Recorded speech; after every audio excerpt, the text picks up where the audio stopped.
Assalamualaikum warahmatullahi wabarakatuh. Selamat pagi anak-anak.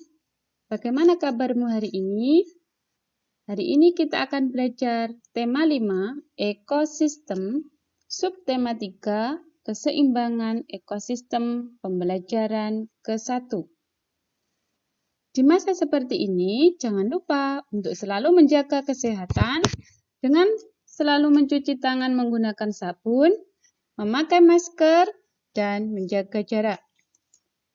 Kompetensi dasar untuk pembelajaran hari ini yaitu Bahasa Indonesia 3.7 dan 4.7.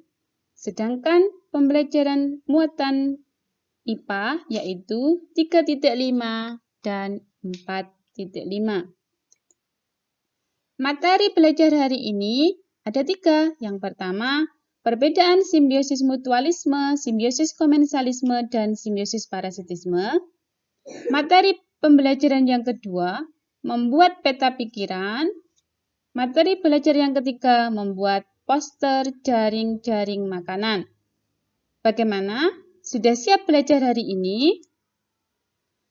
Yang pertama, kita akan mempelajari apa ya perbedaan simbiosis mutualisme, komensalisme, dan parasitisme.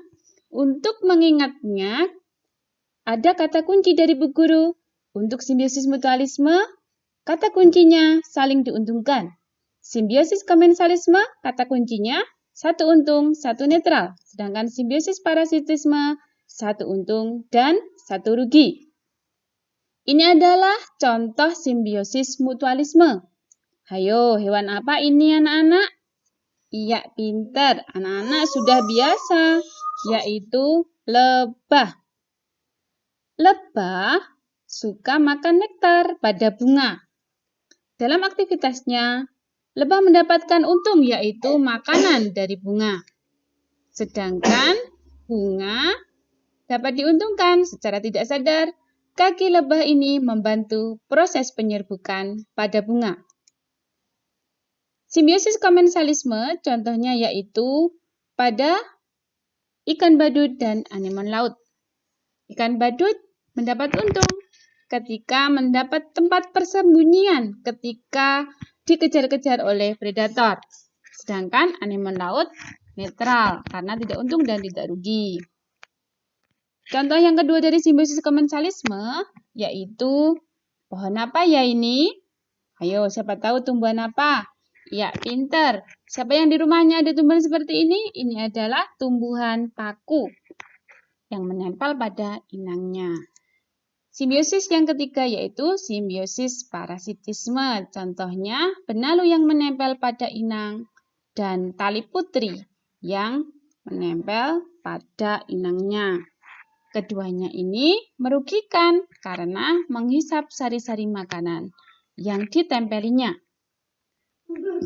Materi belajar yang kedua yaitu teks non-fiksi tentang rantai makanan dan jaring-jaring makanan.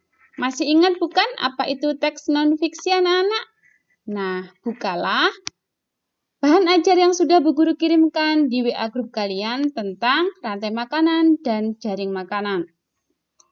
Kemudian, buat peta pikiran dari teks non-fiksi tersebut dengan cara garis bawahi beberapa kosakata baru, kemudian tuliskan kosakata baru itu dalam buku catatanmu. Kalau anak-anak belum tahu artinya, cari pada Kamus Besar Bahasa Indonesia. Kalau tidak punya, anak-anak bisa membuka Kamus Besar Bahasa Indonesia online. Nah, temukan pokok pikiran utama dan informasi penting. Kemudian, pokok pikiran utama itu jadikan sebagai kata kuncinya. Kata kunci dapat dibuat sebagai cabang utama peta pikiran, sedangkan informasi penting sebagai cabang peta.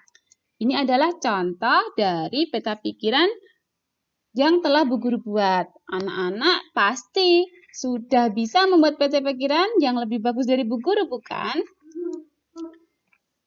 Kegiatan selanjutnya, anak-anak silahkan mencoba membuat rantai makanan yang ekosistemnya sudah Bu Guru tentukan pada LKPD kalian.